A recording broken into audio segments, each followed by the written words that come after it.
It's the Blues Rock Show with Pete Francis and Willie Witten. Welcome to the Blues Rock Show. I'm Pete Francis, joined by Willie Witten. Today, our special guest is the founder and president of Alligator Records, Bruce Iglauer, and Alligator celebrating 50 years, which is incredible. Bruce, thanks so much for coming on the show. Oh, thanks for inviting me. I can't believe it's 50 years either. Yeah, that's amazing. And what else is amazing is you founded Alligator Records when you were just 23 years old, which is pretty ambitious for a 23-year-old. So why did you decide at that age, hey, I'm going to start up a record label?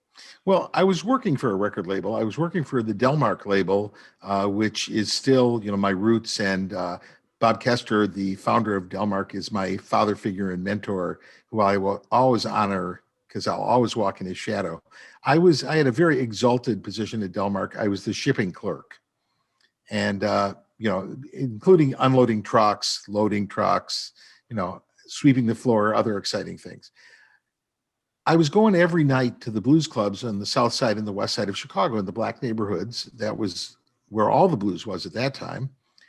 And I went one Sunday afternoon and saw Hound Dog Taylor and the House Rockers at Florence's Lounge. And I fell in love with the band. It was just the most fun music I had ever heard. I'd never seen three guys just have that much unleashed joy in playing music together. Two guitars and a set of drums, not even a bass player.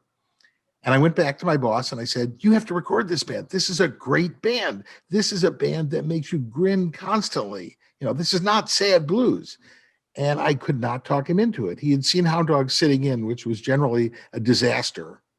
And so I couldn't talk him into it. I kept trying. And finally I thought, well, if he's not going to do it, I'm going to start a record label to record my favorite band. And the cool part is that 50 years later, I have a record label to record my favorite bands. Let me ask. So once again, 23 years old, you're going to branch out from Delmark, which even if it wasn't that glorious, was something that was there. Yes. Were there a couple times when, as you're starting Alligator, doing this on your own, huge risk, you thought that, this might not pan out? And also, when was the moment when it finally occurred to you that, I think this has turned the corner and this is going to work? Well, I can tell you that between 1971, when I started the label, and about 1978, every single day, I thought this could collapse. I started with $2,500, which was a ridiculously small amount of money. I had nothing else, no backup, no, angel with big pockets or a bag of money hiding in my closet. So everything had to work. And, I had a great band. I had a record that I had made in 8 hours, direct to 2-track, and would manage to sell quite a bit of that one relative to the blues market, about 8,000 or 9,000 the first year, which was way more than what Delmark was selling, for example. And I had enough money to make a second record, but if I couldn't sell the second record, I couldn't make a third record, and I couldn't make a third record, or sell a third record, I couldn't make a fourth record. So it was like that until about 1978. And I didn't even get a full-time employee till about that time. I was the whole company. So I was the record label, the music publisher, the booking agent for the artists, the manager for the artists, the publicist for the artists, the radio promotion man for the artists, and often the roadie for the artists. I had two very successful, relative to the blues world, records. I had Coco Taylor's second album, The Earth Shaker, that included I'm a Woman, which is an anthem that she wrote that has become an anthem for blues women everywhere. And the first album by Albert Collins, Ice Pickin', which was the first time that I had brought a non-Chicago artist to the label. And the first time, contrary to what people think, Coco's reputation was not that huge at that time. She had a moment in the 60s, but she was a struggling artist. But Albert was pretty well known. And so with those two albums, I thought, okay, I think there's a future for this company. And so you guys celebrate the anniversary with 50 years of genuine house rock and music. Oh yeah, I could do the official plug here. I'll hold up the product. There you go. So you put out the album, but how difficult is it to kind of decide, okay, this is what we're going to put on an album when you've got 50 years of history to choose from?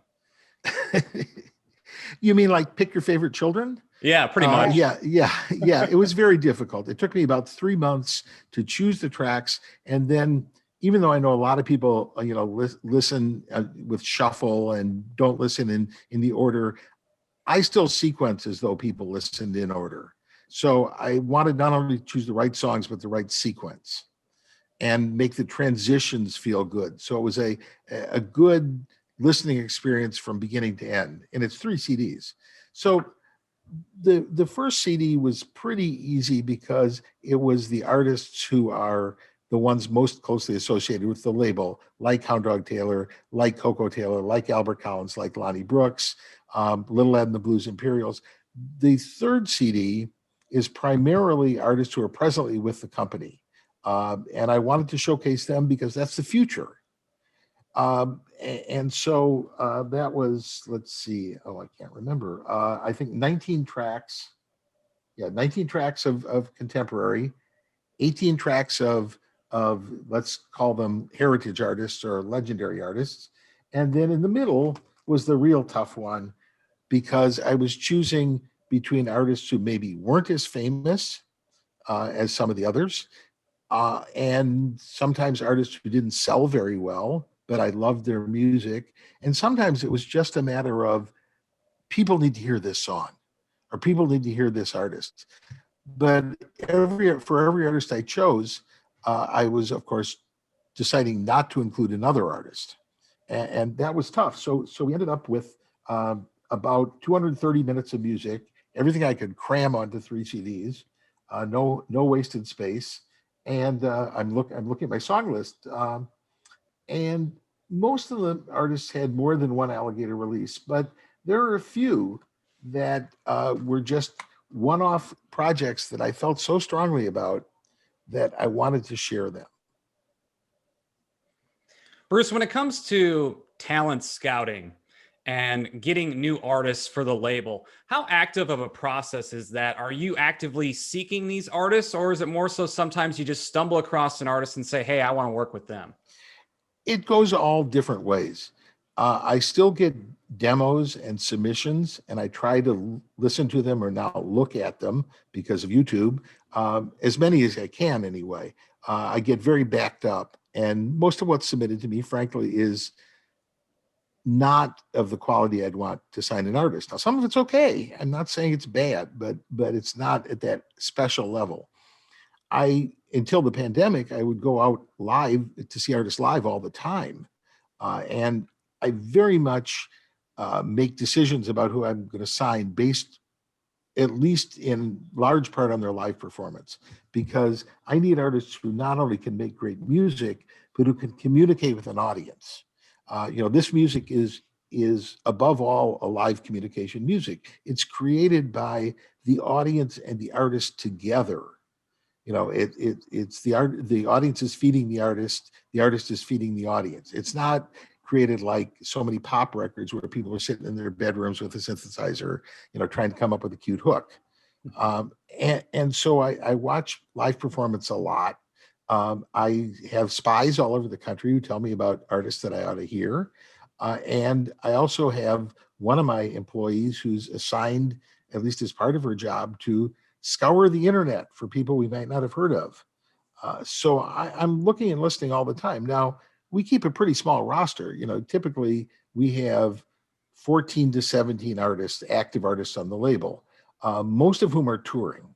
And that's a big part of the reason we don't have more, because we promote and publicize every single date that every artist does, regardless of whether the artist has a new release. And I don't know any other label that does that, big or small. So we've got thousands of gigs every year we have to get the word out on. So we can't have a roster of 30 artists because each of them would be poorly served. So 14 to 17 is about right. And a few of them, Elvin Bishop doesn't do a lot of live dates, but he's a legendary name. And we can do okay with him. I mean, we love his music, of course. We can do okay with him as a commercial proposition because he's well enough known. But for somebody like Christone, Kingfish, Ingram, or Toronto Cannon, every single live date is is a point at which more people are going to discover the artist, and we have to make those successful. How did you discover and, Kingfish? Well, Kingfish was actually pretty well known in the blues world, at least in the very small, we all talk to each other blues world. He had been performing since he was a fairly young teenager on little small stages at the King Biscuit Festival in Arkansas and at clubs in Clarksdale. So some blues tourists had seen him. And there was a lot of buzz because he was clearly very good, even at 14 and 15 years old. His debut album, just called Kingfish, which we released in 2019, was recorded when he was still 18. And his new album, 662, was recorded when he was 21. So the word was out about him. I used to go see him sometimes on stages with 10 or 20 people in the audience. And he was clearly a very talented guitar player, but at that time he didn't have original material and he was playing too many notes. And he would agree with me that he was playing too many notes. And it's guitar player youth disease. And some people get over it and some people don't. But one of my expressions is about musicians I really like is they know what the important notes are.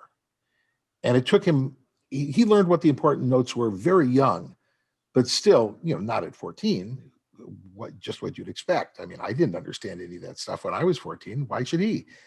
But he matured very quickly. So I had seen him. There was a lot of buzz around him. He was also doing performances with a charity organization called United by Music, which is run by some friends of mine and brings together people who are either physically or mentally challenged.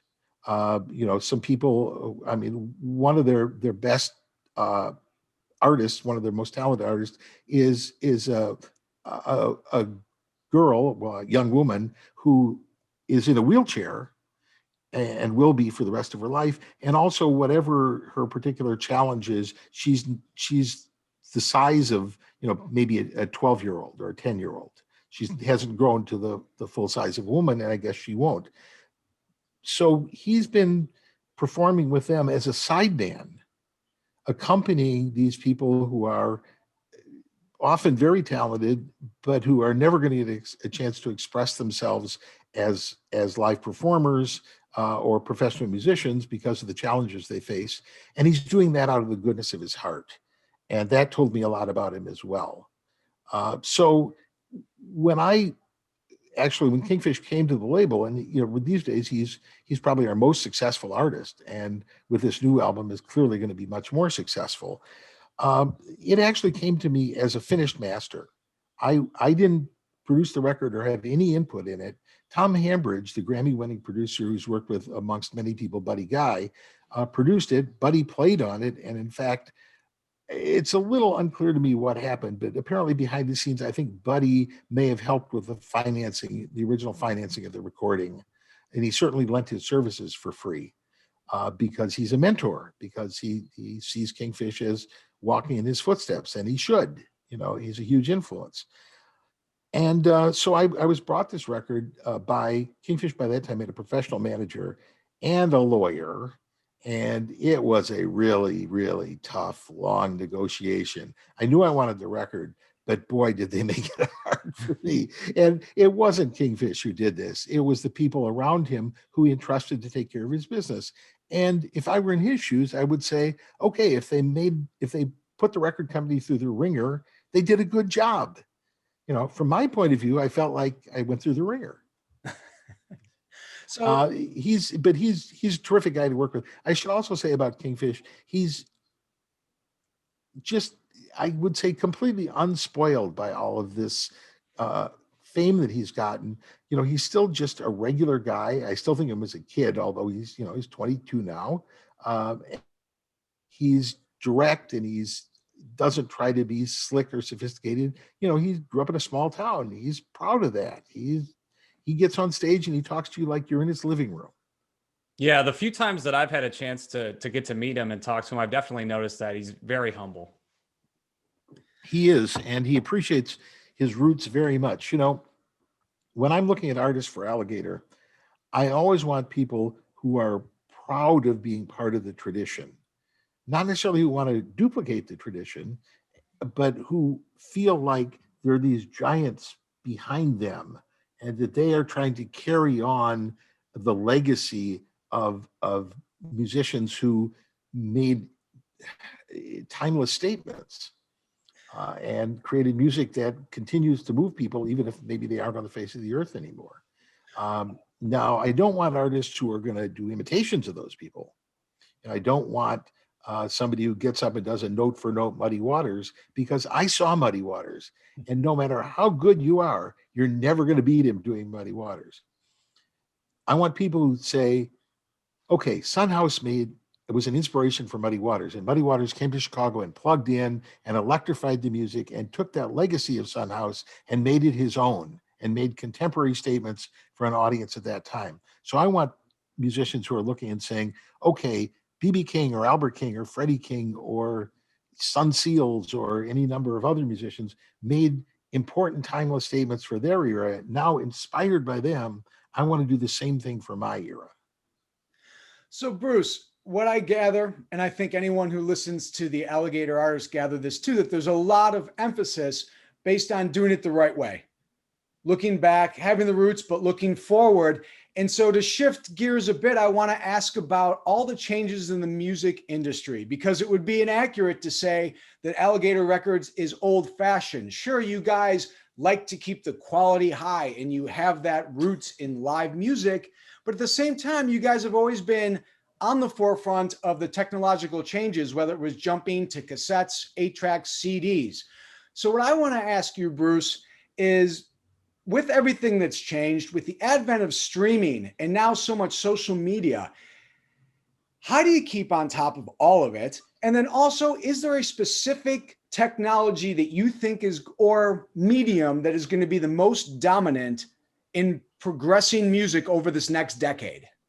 Well, the last part of the question is the easiest to answer because the industry in general thinks that access to music and streaming music is basically going to replace owning music, either in the form of downloads, which are definitely doomed because why should you download an MP3 if you can stream an MP3?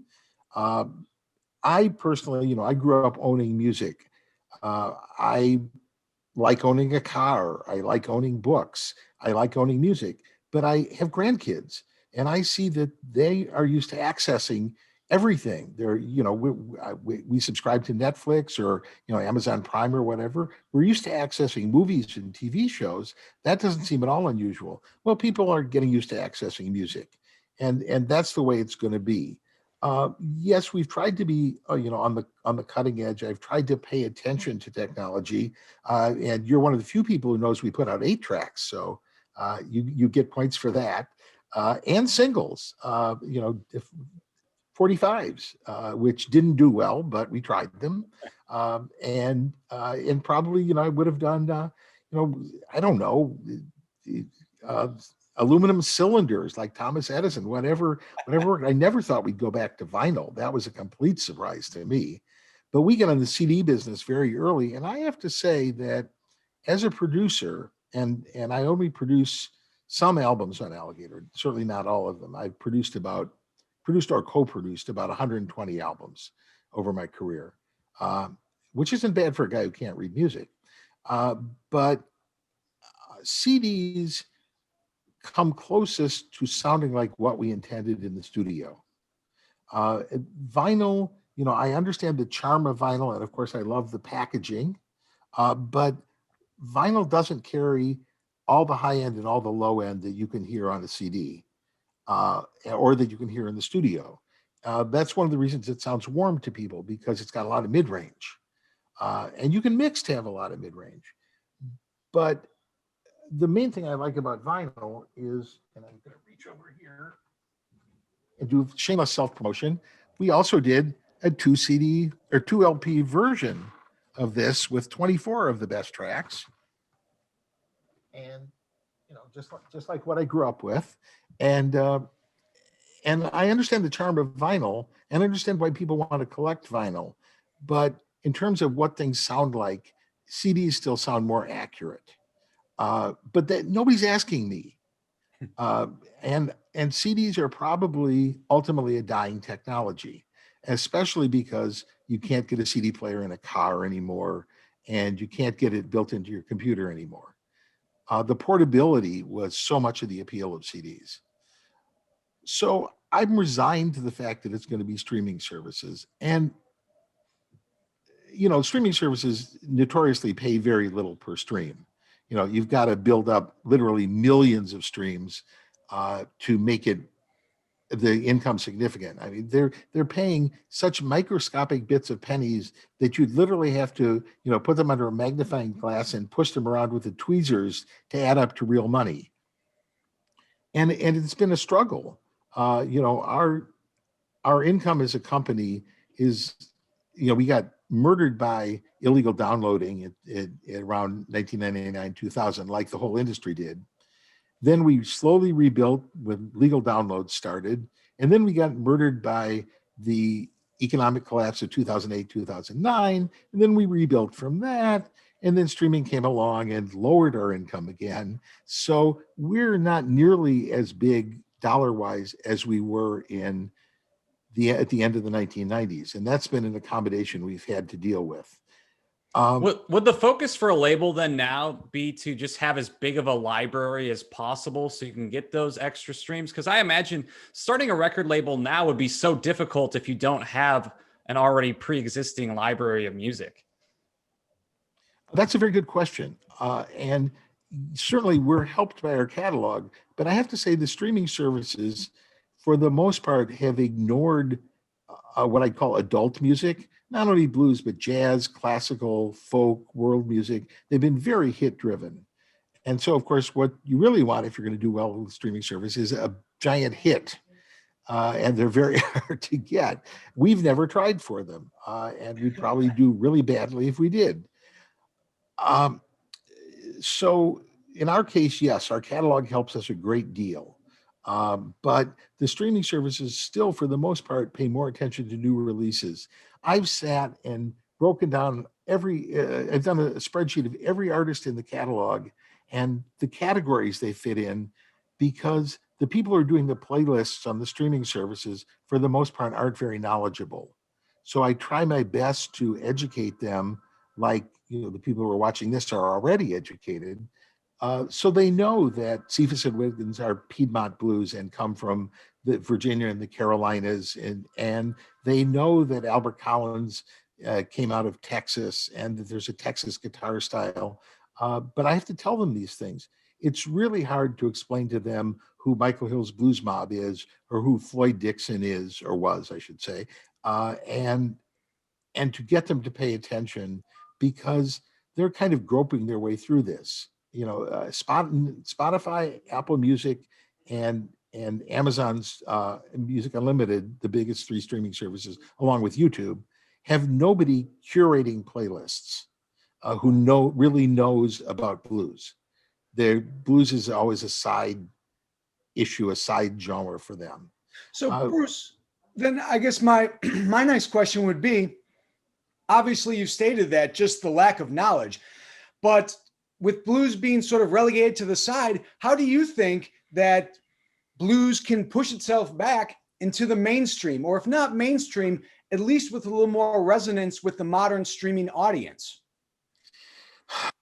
Well, trying to get blues outside of the blues ghetto, those of us who get up every day and listen to blues almost 100% of the time just for our own pleasure, and trying to reach new listeners has been my battle through my entire career.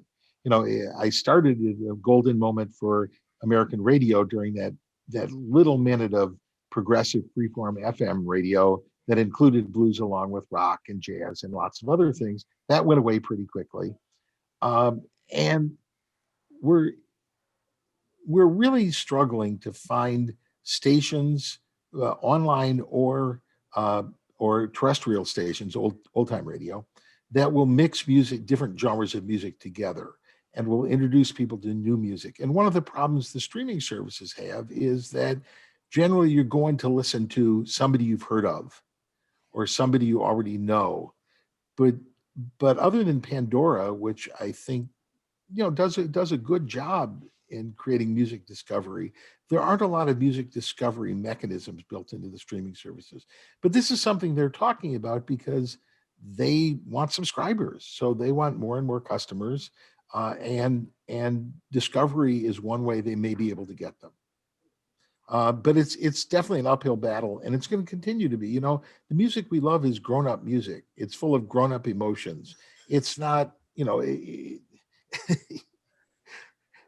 everybody who's been through the ringer a little bit in life knows that relationships between men and women, or if you prefer men and men or women and women, I'm not picking on anybody, are very tough to maintain. And there's usually a lot of disappointment. And generally, pop music doesn't talk about that very much. Pop music is, by its nature, sentimental music, or these days, it's often just get up and dance music. Blues talks about loving and losing, and talks about realities of life and real emotions. So kids aren't going to be drawn to it very much because blues knows that there are no simple solutions in life. And I don't know that we're ever going to attract, a bunch of 16-year-olds. But I don't know when you guys were converted to blues, but my moment of revelation came when I was 18. And, it's been that way ever since. And young adulthood is a typical time when people discover blues. We work so hard with Sirius XM, who, by the way, are really nice people and trying hard to do good programming. And we are